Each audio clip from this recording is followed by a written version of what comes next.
ደህና ነሽ? ሰላም ነው? እንዴት ነሽ? እዚች ልጆችሽ ጋር እዚች ነው የምትኖሪ?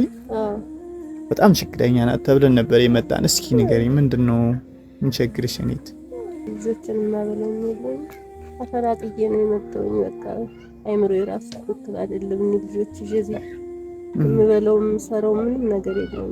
ቤት ሲፈርስብኝ ባለቤት የቀውሶ ወደ ሌላ ቦታ ወደ የት እንደሄደም አላውቅም፣ ጥሎኝ ሄደ። ከዛም ልጆች 3 ልጆችን ይዤ ወደዚህ ሀገር መጣሁ። እዚህ ስመጣ ግን ምንም የለኝም፣ መጠያም ሆነ የምበለው ነገር የለኝም።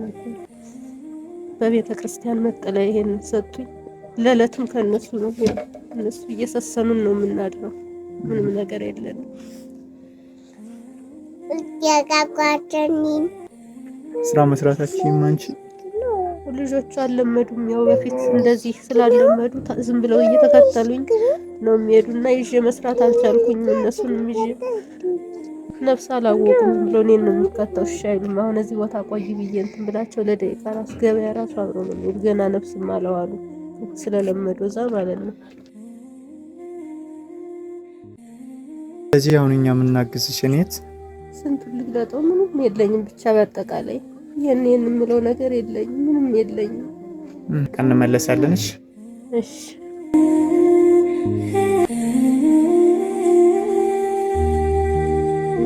የኔ እናት እንዴት ቆየሽ? ሰላም ቆየሽ? አባት ደህና ነህ? ትማራለህ ትምህርት? በጣም ጥሩ። ደስ አለሽ እኔት?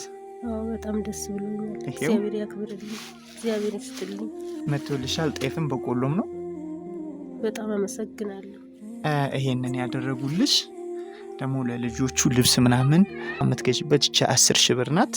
ይሄንን ያደረጉልሽ የማርያም ማህበርተኞች ናቸው። እነሱን መርቂልኝ። እሺ እሺ። እግዚአብሔር ይስጥልኝ። አልወለዱ እንደው ልጅ ይስጥልኝ፣ ወልደው እንደው ልጆቻቸውን ያሳድግልኝ፣ እድሜ ጤና ይስጥልኝ። እንደኔ ከመሆን ያድናቸው። አሜን። እንደኔ ከመሆን ያድንልኝ። በጣም አመሰግናለሁ። ብቻ ቃላት ያጥርብኛል። እግዚአብሔር